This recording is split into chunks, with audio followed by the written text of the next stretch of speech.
Great. Hello and welcome everyone for yet another edition or session of Professional Perspectives.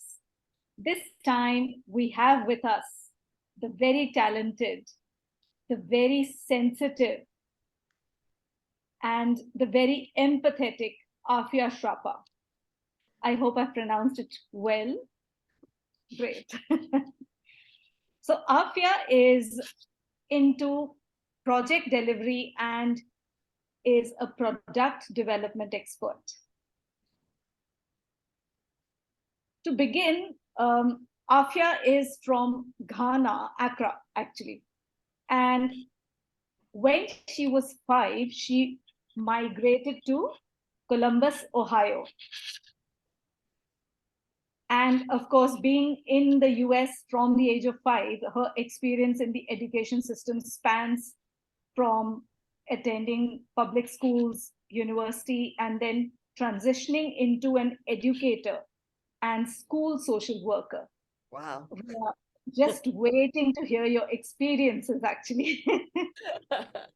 Yeah. So through your work, I believe you've been able to transform the lives of youth through social justice focused advocacy, literature, and activism. For all, Afia is currently working to give voice to the experiences of African immigrant children and other marginalized groups through the lens of social work and social entrepreneurship. Put your hands together to welcome Afia and let's hear it from Afia. Welcome, Afia. Over to you, Vicky. Okay. All right. Thank you. I get to ask the first question, and I'm not sure where to begin because that's quite a bio. Do I begin with, I don't want to begin when you were 5. So we're very interested. I'm very interested, and I'm sure everyone else is also.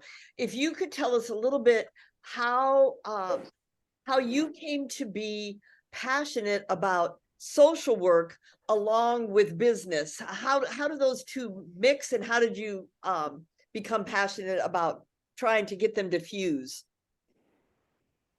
Great question, Vicky. So I will start by going backwards a little bit. So I would say my passion for social work actually began in college. As you all know, I'm an immigrant. So I was, kind of brought up America. You tend to have certain parts of your culture that remain kind of in your home. Growing up with my family, we spoke our home language, we ate our home food. So going to school, I would bring certain parts of those cultures with me. It was sometimes well received, sometimes it was, not well received. So, back in the 2000s, as a kid, you would, have to wear the right clothes and you would have to, kind of speak the right kind of language among the kids on the playground in order to be accepted. And sometimes I didn't always get it correct. So I had my own kind of experiences of trying to become, trying to adapt to the culture, right? And it was difficult at sometimes.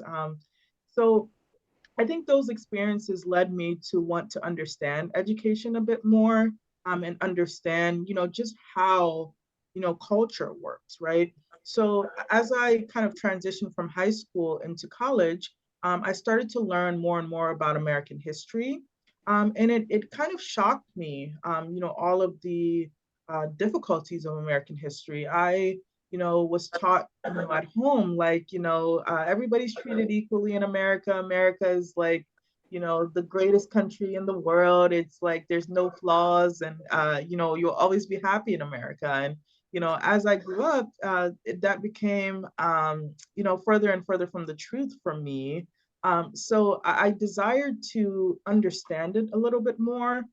So I kind of migrated towards history and, social sciences and trying to understand, how this society works, right? So as I, kind of made the transition into my, 4-year degree, I originally went for nursing actually, because my parents were, yes, my parents were really into just like wanting me to be in the health field because it was a safe field. I get to help people. I get to, you'll never be out of work as a nurse, right? So that's where my parents were pushing me. And I wasn't a nurse. Like I had a lot of trouble with anatomy and all of these different nursing, um, the prerequisites for the nursing program. So, at one point I had to sit down with my parents and say, hey, I don't know if this is gonna work, you all. Like I don't like blood. I don't like hurting people with needle. I don't like it, and my parents were like, well, just stick with it and and I was like, So that's when I discovered social work from it was a transfer fair. It was a college fair at my community college.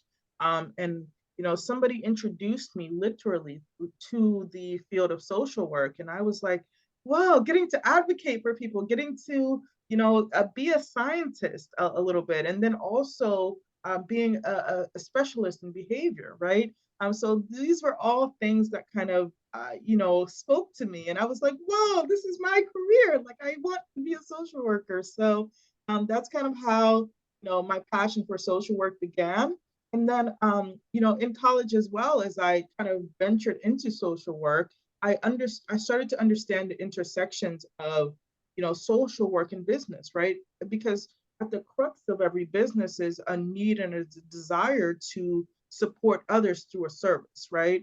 Whether that be, providing, like candy to kids, right, to make them happier, or providing, a service like the language center to, people who are in need of, there's a gap in their life and you want to fill it. So that's where the intersection of business and social work kind of spoke to me, because I could do both. I could fill a need in the community as well as, kind of pave my own path as my own, advocate and boss. So that's what made me fall in love. All right. Well, so could you explain a little bit what is project delivery and product?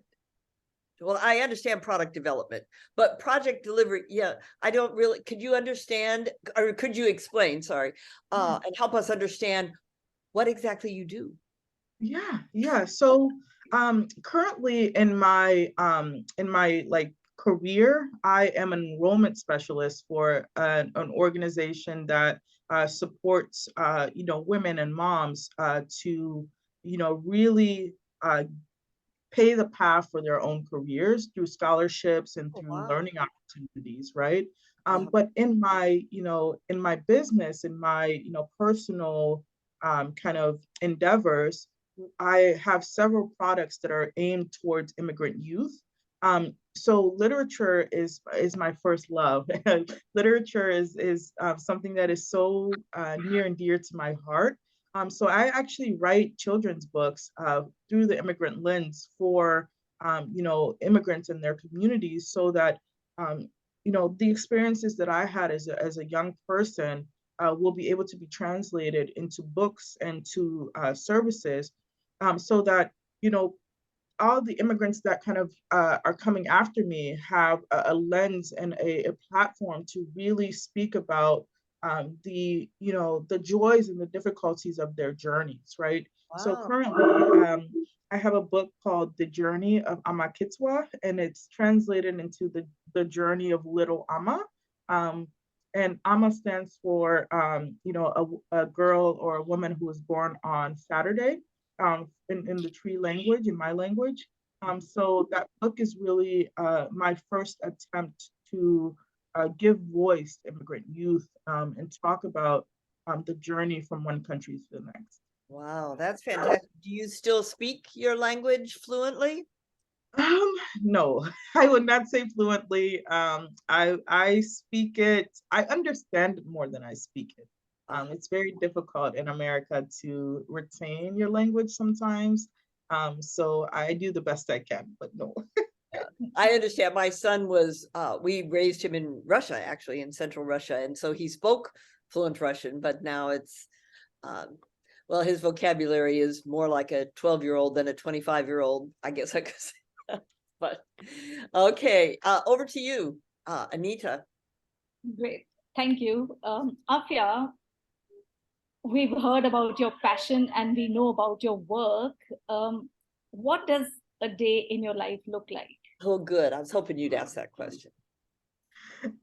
It varies. As a person who is still in the traditional workforce, I wake up every morning, I take my dog out to walk, just get that time for myself. I usually do a devotional just to center myself for the day. And then I work remotely. So usually I'm at the computer, working and, supporting women, day in and day out. And then after work, right now, I'm in the process of, really setting myself up in my business. So what happens is I take a class at the Women's Business Center of Ohio, right? So it's an online class where they're teaching me, how to build my business from ground up. So business plans and, financial sheets and just really, really taking the time to learn so that I can, do the best that I can in my business to serve others, right? So right now it's a lot of learning. And then, I spend my evenings really working on my business. So, whether that's, ordering books, from my printer, or whether it's, having meetings with, other business personnel who, help me to kind of get my documents together. That's what my evening is spent doing. And then, I take my dog out again and I really, spend some time with, I try to spend time with family in the evening as well. And then, because all of this is, for my family, right? Like, I really want to bring them into the process. So, my day kind of ends with, us huddled on the couch, watching a movie or just spending time together. So, that's a day in my life. And then on weekends, I'm, 100% committed to my business and to self-care. So, what usually happens is me waking up, kind of early to, get myself breakfast, to take a walk with my dog. I'm spending the first half of the day with my family, whether it's cooking or getting the house together. And then the second half is again dedicated to learning classes and, pulling together the different parts of my business. Yes. A lot of online work, it seems like. How do you balance, but yet your work is people oriented. So Yes.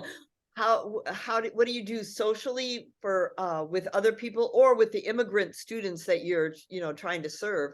Well, when do you see them? How do you interact with them? Yeah. So, in all honesty, like sometimes what I do is I will show up at, immigrant centers and I will volunteer on some weekends. And I will, do classes for them as well. And then also like, my group of friends also like finds ways to contribute, right? So whether that's, finding time for, actions in terms of politics and supporting, candidates that are doing, good work in our communities, whether that's, through their everyday work, contributing to what they do as well. We find ways to, always push ourselves to be in the community, as well as, online, because we're still just now getting out of COVID. So a lot of the bulk of my work is online, kind of preparing for my youth and for the kids. But as soon as the book is, completed, then there'll be a lot more like book talks. There'll be a lot more library visits and, community organizations that specifically cater to immigrants. So. Right. Nice. So I was wondering, listening to you, we all need a mentor because you are becoming one for so many now. But in the process of our personal journey of growth and transformation, we do seek and sometimes get a very good mentor or maybe friends who helped us along the way. So, how was it for you? Was there anyone specific or several people for different things, or how was it? Yeah, so as Anita knows, I was part of an organization called Milan Global. So through that organization, I received a lot of mentorship, and became very close with, Shoba Managoli. She's a great mentor and friend to me, and She was one of the professional perspectives. yes, yes. So sometimes we will text, even though we are far away. She's still very prominent in my life. And then from the Women's Business Center of Ohio, I have lots and lots of business mentors who are very invested in seeing my business kind of take off. So I spend a lot of time actually talking with mentors every day, honestly, because again, from inception to completion, they want to see my business succeed. So they are pushing me, they are mentoring me, they are making sure that I'm on track. And then just lots of friends who will give me honest feedback, on my book or on my website or on my the ideas that I have for products, right? So, a mixture of all of these types of people in my life are what make me super, grounded.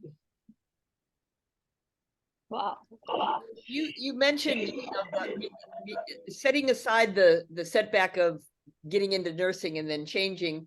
Have there been any other setbacks that and if so, how did you overcome them?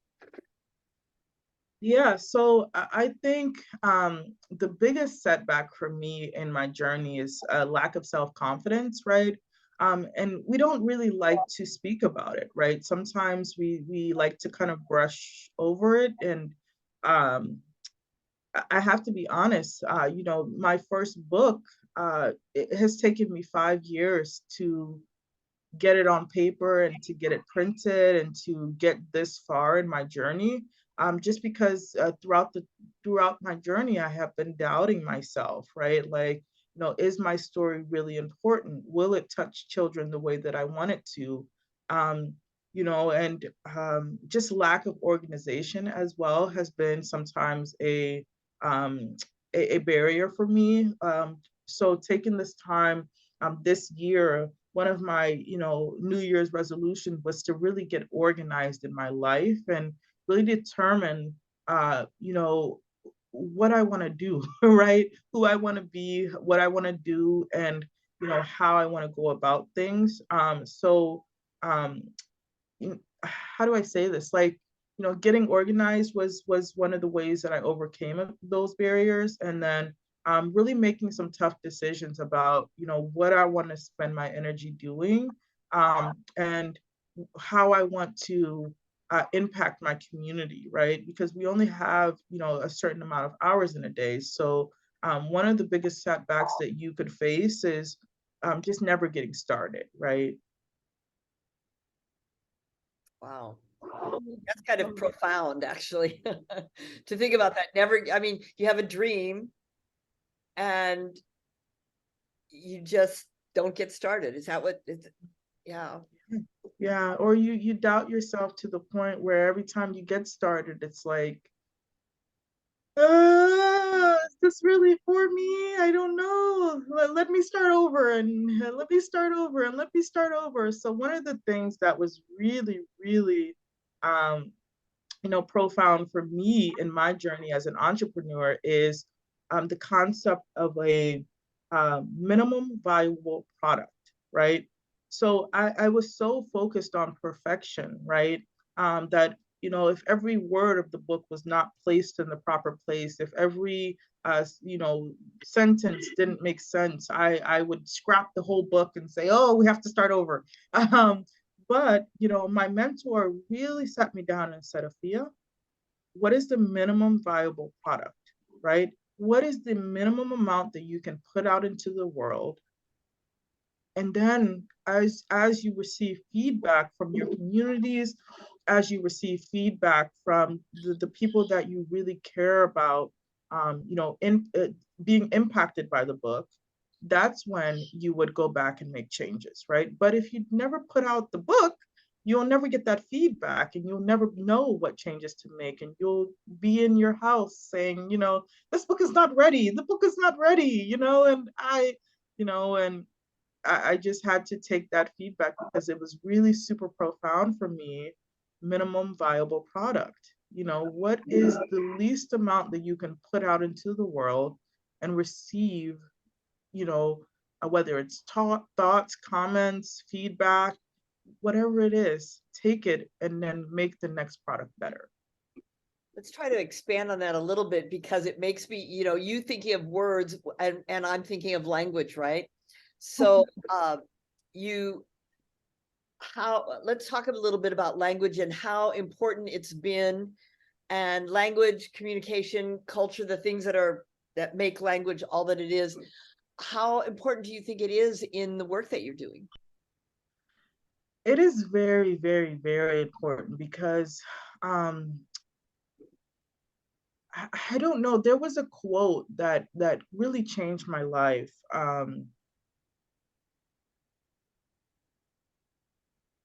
I am trying hard to remember it, but it was something along the lines of conversation is born of comfort and boldness, right? So one of the things that I have learned throughout my life is if somebody is unwilling to engage with you or speak to you or express themselves to you, that means you have not created enough comfort in that relationship, right? And especially for youth, and especially for immigrant youth, we ask, you know, oh, you know, get up in front of the class and speak. Get up and speak. Go to the market and speak. You know, speak to your family about how you're feeling. But we often, as adults, miss the first part, which is it has to be born of comfort. And then that comfort leads to boldness, right? So, you know, the role of language is very important in our society because it has the power to lift us up or break us down, right? But no matter what you are trying to achieve with your language, it has to be born of comfort and boldness, right? So when you hear, you know, children speaking boldly about their experiences or their life, or you know, the things they want to change, that means that you as an adult or somebody in their life has made them comfortable and bold, right? And when you hear a child, or when you don't hear a child, right, or when you're trying so hard to get them to open up, you're trying so hard to get them to be able to speak, that means that they are not comfortable, right? Even in the difficulty of language, right? Like I don't feel confident enough to speak in English, right? I don't feel comfortable enough to speak, you know, my language, you know, because I have forgotten so much of it, right? So when my parents asked me to speak, oh, Afia, why don't you speak your home language anymore? I'm not comfortable. You know, I'm not bold. I don't feel connected enough to what you are asking, right? In order to be bold enough to speak it out, right? So as adults, we have to remember that, you know, if those two things are not present, if you have comfort without boldness, there's a lack of thoughts and action that go into that language, right? When you ask a child to speak and they are bold, but they're not comfortable, the language may come out very hurtful, right? Yeah. Because they haven't understand how to make other people comfortable, right?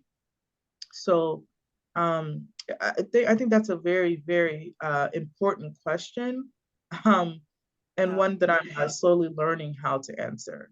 Yes, and I have to interrupt you just for a moment, Afia, and affirm Hamsini here because she leads our Hindi Conversation Hub, and I just hope what Afia just said to you, Hamsini, is like revelatory because she's always saying, "My goal is to make Hindi a comfort language," and I understood that, but I don't speak Hindi. But now I have this new idea of why comfort is so important. That's a great quote. We might have to find out who said that and put it in our language center. Yeah, I might have butchered it a little bit, so we'll see. That's okay. Okay. Anita? Yes. So you have managed to work on what you feel are, I mean, to use a strong word, shortcomings or things that you need to work on in order to. So, do you have a vision for yourself uh, for long term, basically, and what are the goals that you're setting in the process? Yeah, so again, that's a very profound question. My goal for myself long term is to wake up every morning and do what I know is right, you know. Um, and what that looks like is very wide open, right? But one of the things that's really super important to me is that I start to build a life for myself that is impacted by the youth that I serve. And also, I want to be able to dream big, right? I want to be able to dream big, meaning um, I have to be comfortable enough in my everyday life in order to expand my mind and expand my imagination, right? There are many things that now that I'm in a place in my life that I am, you know, I am secure and comfortable, I'm able to dream more, right? About, how I want to expand the service that I, give to immigrants, right? I want to expand the literature that I'm able to produce through my own imagination and my mind, right? So every single day, I am working towards, being more and more in control of my destiny. So That's speaking of amazing. destinies, we would love to, maybe at this is a good time to make sure that we have time for it. We'd love to hear your ideas that you want to say to the young people that are listening tonight, but also who will listen to you on the YouTube. What is your advice? What strategies? What is your life wisdom thus far in your young life that you would like to share with these some of these students are just now in college, but some have graduated, but they're still looking towards their careers. So over to you, Afia, for your words of wisdom for them. Yeah, my words of wisdom for them are a little bit unconventional, right? Um, we always tell youth to chase their dreams, right? We always tell them, find your passion and you'll never work a day in your life. But I don't believe that's true. I believe the work has to come first. And, you have to take your time and learn the foundations, right? That's why math is so important. When I was in school, math was my worst subject. I absolutely despised it. It was just so difficult for me because I think in languages, I think in words, I think in pictures and art. So math was like, why are there letters and numbers in the math? Like, You know, I couldn't understand it, but it is very, very important for youth to have a foundation, right? You won't use, you know, the Pythagorean theorem every day, right? You will not, you know, find the slope of a triangle every day, right? But it is important that you start there because school and education is meant to teach you how to think, right? And if I hadn't gone through those challenges in school of learning, you know, not only the academics, but the social, you know, norms, it would have been really difficult for me to come back and say, hey, here are the things that I have taken from, you know, my, you know, time in the education system, right? So what I would say is don't be afraid to do the work first, right? You have to learn the foundations before you go out and chase your dreams and find your passion, right? Because, you know, even though there are a lot of youth who can skip that stage and become, you know, Mark Zuckerberg and, you know, they can become the next Bill Gates, without that foundation, you might spend a lot of years floundering because you don't have um, the foundation of discipline and hard work and doing things that you don't necessarily want to do, right? Um, and this is a lesson that I'm still learning, right? Is, you know, there have to be years when you are just dedicating yourself to the process, right? The process of getting up every day, having a calendar, having, you know, a work schedule where you're not necessarily you know, full of energy and passion and love for what you're doing, but you're building those discipline muscles, right? Those muscles where I know how to show up every day and contribute to something larger than myself so that, you know, I can, you know, build that something that is, you know, what I'm contributing to every day, if that makes sense. Yeah. You know, yeah, so you have, yeah, I think it's important to contribute to something that you may not necessarily enjoy and love and you know, find fulfilling until you learn how to contribute. And then you become, you learn how to build that thing that you love and that you know, you wake up and you're passionate about. Um, but I think it's very dangerous to skip the step before that. That's great. That's I'm gonna I wrote down the time that you said that so that could be in our 10-minute excerpt. Um yeah, Anita. Uh, you mentioned about the parts where you are working on. Any aha moments? Ah, uh-huh. Yeah, a lot of aha moments. You know, the last few years for me have been really, really difficult. Again, because, you know, you all are seeing me in the phase where I figured it out, right? And and it's beautiful and it's glorious and it's I've contributed. You know, I've built that self-discipline, but you know, just you know, 2 years ago, I didn't have that, you know, and it was really difficult for me to recognize what was missing in my life. Um, and, you know, the aha moment as I spoke right now is, you know, I needed to walk away to to find my path, if that makes sense. You know, sometimes you're walking along a path and it's so well beaten, right? It's such a well beaten path that you're like, you know, I know exactly where I'm going. I know exactly where I'm going. I know exactly where I'm going. But sometimes you realize, you know, on your journey there, I don't want to go there.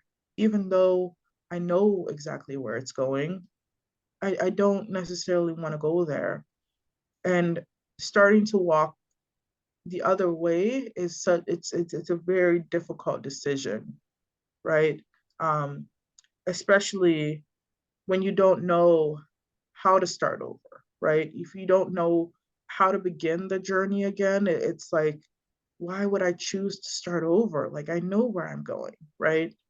But, I think the aha moment for me was having to start over, having to create a new path where I have no idea where this is going, but I know it's going to be good.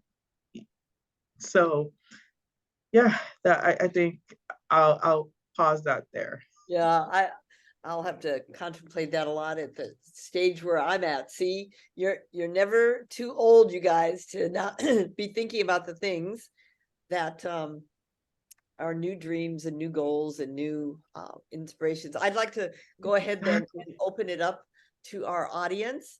So you can put your question in the chat, or you can raise your hand. I'm just going to move the spotlight for a minute and turn on the full view. Here we go. And yes, we would love to hear from some of you. Vicky, may I ask a question? Yes, please, Nalini. Yeah, Afia. Yes. The question is for Afia. So I wanted to ask Afia. She spoke about her personal setbacks that she's had, that her lack of confidence at one point of time, her lack of not being organized. But did you face any governmental setbacks? Being an immigrant, did you face any setbacks from the government to follow what you are doing? Because that can be frustrating. Yeah, yeah. And can you pronounce your name so I may address you? Very simple. It's Nalini. Nalini. It's very nice to meet you. Thank you for asking your question. Okay, good to meet you too.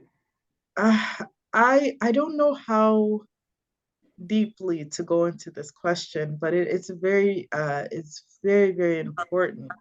I am an immigrant, so I as I made the transition to this country at 5 years old, I didn't have a choice, right? My parents literally picked me up and said, "Hey, we're coming to America."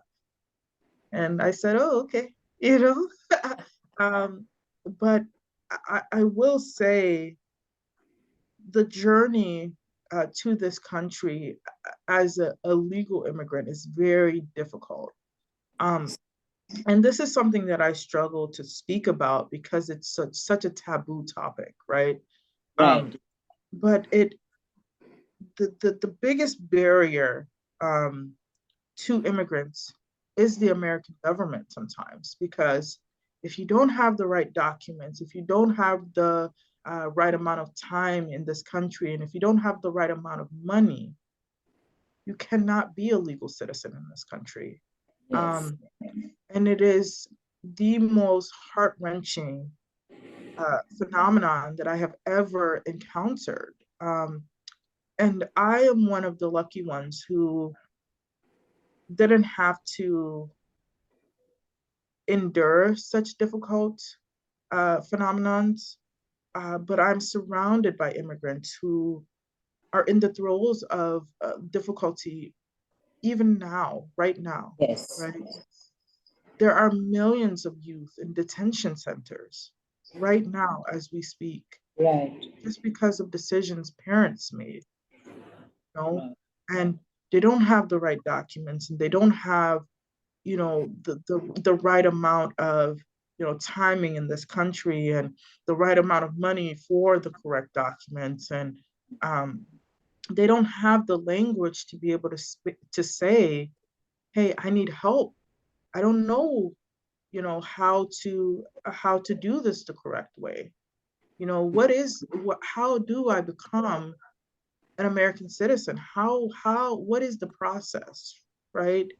I just want to come here and live my American dream. I just want to come here and, contribute to the society in the best way that I know how, right? But I didn't have the fortune of being born in this country, right? I didn't have the fortune of, having adults or people in my life who understood the process, right? So I may be, repeating mistakes from people in the past who have said, oh, just come and do it this way, and lo and behold, that's not the correct way, right?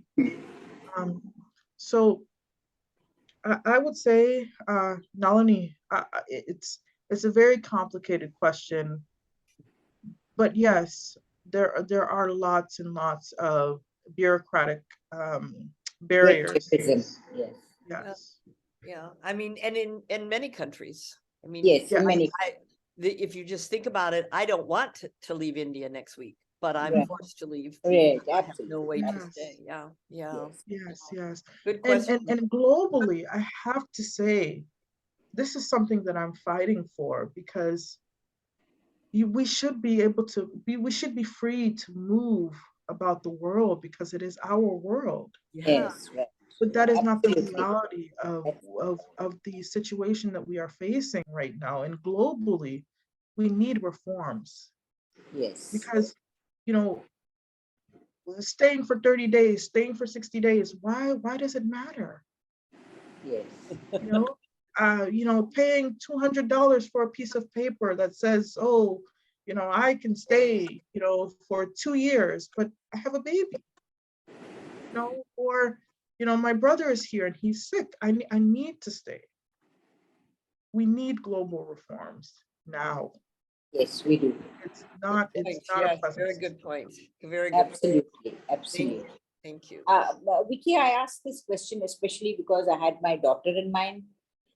They have not got their green card yet. And there's always this visa, the renewal of the visa that hangs like a Damocles' sword over their heads. So every 3 years, they have to get their visa renewed.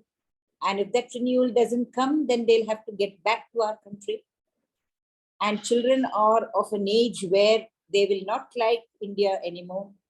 The schools in India, the education in India, because they're so used to the American teachers and their way of life.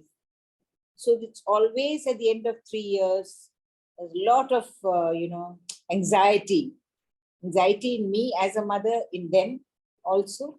Uh-huh. So that is why I asked. Yeah, this. I understand. And I'm going through much of the same, like I said, Yes, it's not just yes. America though. I do Right. want people to realize. Yes, That's why absolutely. I Yes. love that you talked about global reform of, countries and things. Yes. And are there we can talk about it some more if there's no other questions, but I want to make sure that we have time for other questions.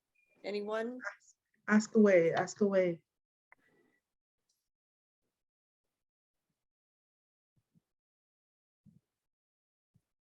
Vicky, if nobody has a question, then I'll ask one more.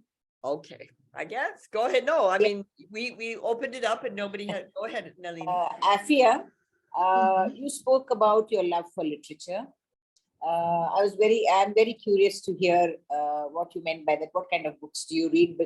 Because I too teach literature and I'm a literature person too.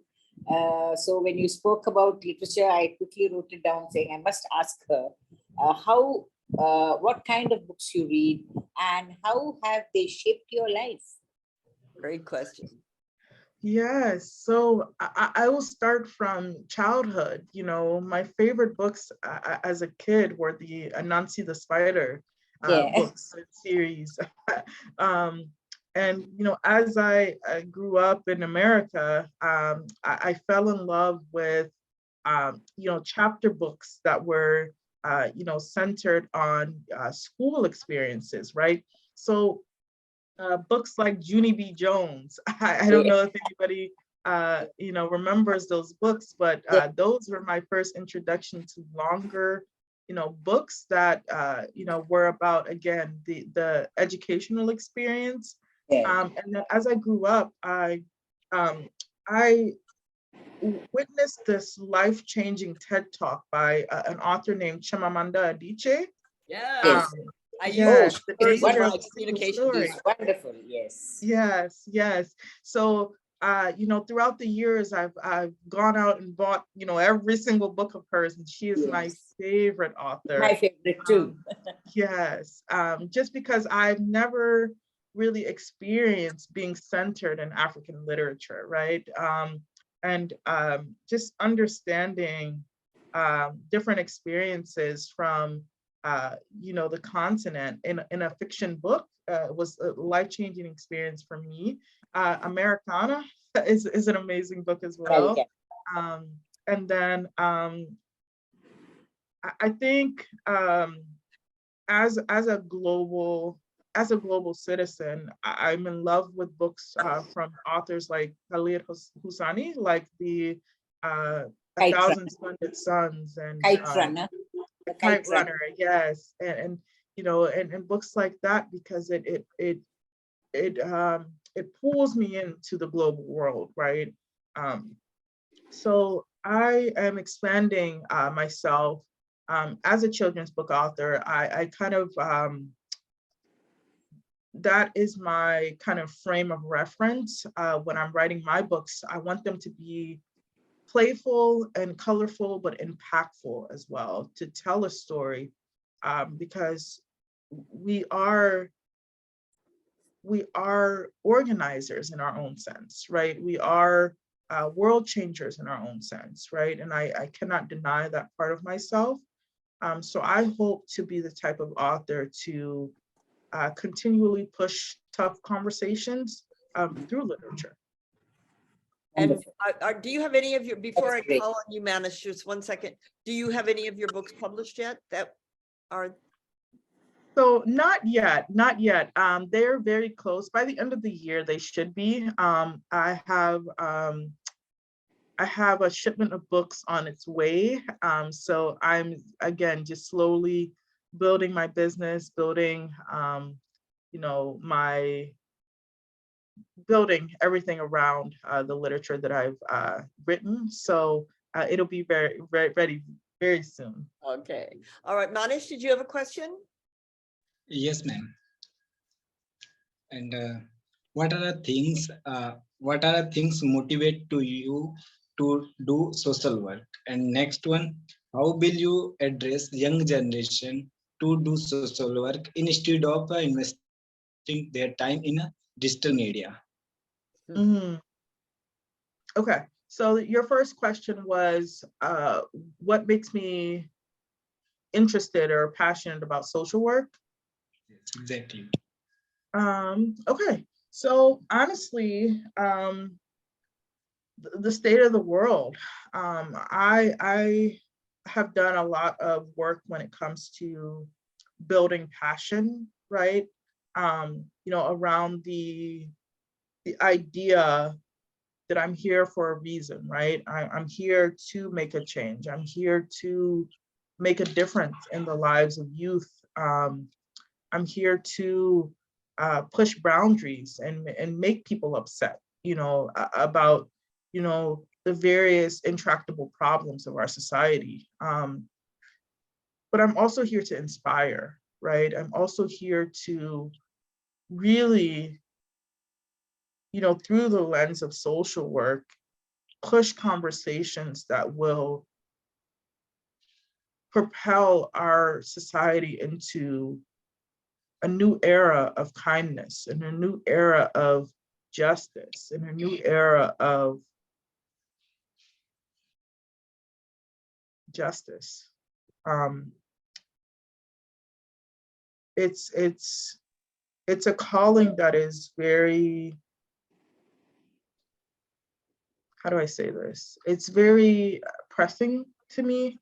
I wake up every day with this kind of gentle nudging in my mind. How am I making the world a better place today? How am I changing the things that I no longer can accept? In the words of Angela Davis, right? How am I doing that? And that is a question that I ask myself when I wake up and also when I go to bed. Great. And then your second question was repeated again for me, please. Yes, ma'am. How will you address a young generation nowadays? They involve in social media how instead of social media, how they can do social work? Yeah, so in terms of specifically through the lens of social media, I think that I'm one of those people who understands social media as both a gift and a curse, right? Because social media can be a powerful platform for good, right? A powerful platform for getting messages out into the world that say, hey, this injustice is taking place in the world, right? And even though you're in America and that's happening in, Sudan, you should still care. You should still, be outraged. You should still be saddened by what is going on, right? Specifically, even just speaking about the floods in Pakistan, even though I'm in America, watching that happen live, really squeezed at my heart, right? So I think that, social media has a very prominent place in social justice, right? Specifically, for me as a African American, a person who is literally from Africa, living in America, I think it's very important that we recognize the role that social media played in the Black Lives Matter movement, right? And in the uprisings of 2014 through 2016, right? So I think that for youth, I want to encourage and I want to inspire them to, get involved. If you don't get involved in your everyday issues, if you don't get involved in your everyday, opportunities to connect with organizations that are doing great work, you should do so pronto, like now, because that is the way that you will be exposed and your heart will be pushed to make the changes that are necessary to propel our societies forward, and that's globally. I'm speaking to every youth from every country because no country is perfect. No country has it all, figured out. But I think that it's very important that in your community, in your small local town, make change, Exactly. So That's a good- social work can look like a lot of different things because in India, it looks very different from what it looks like in America, but it doesn't mean that that's not social work, right? It is, and you have to define it for yourself. That's a great place for us to draw things to a close. It's been just a wonderfully inspirational evening for us and hopefully morning for you, hopefully inspirational morning for you. Yes, Yes. very inspirational. We just want to just thank you with our whole hearts. And we just appreciate you taking the time, sharing your heart, not just your mind, but sharing your heart and the things you've learned. Thank you so much, Afia. Thank you. Stay in touch with us. Yes. Can we take a picture? Yes, please. Cameras on. Anita and I both do this because my names always go off when I do it and she keeps the names. So, but Swati, Sophia. Okay, one. Oh, Swati, are you coming? One. Okay, I'll count to three. We'll have to have one black square on our picture. Swati. Okay, 1, 2, 3. And we'll Thank send you. you that picture as a little memento. And Thank you, Anita. and we'll send you the links when you go onto YouTube with our channel. Thank you, Afia. Thank you, Vicky. From the bottom of my heart. Thank you so Yes. much, Afia. Thank you. You're Yes. welcome. Thank And you. just This was as a amazing. parting Thank you so note, much. Yeah, and Harsha, nice to see you again. All right, bye everybody. Bye. Good night. And by the way, this is the end of season 2. Season 3 will begin in January. And but some of the other hubs and things are still going on, by the way. So the Language Center continues And thank you all for coming tonight. Thank you, Vicky. Thank you.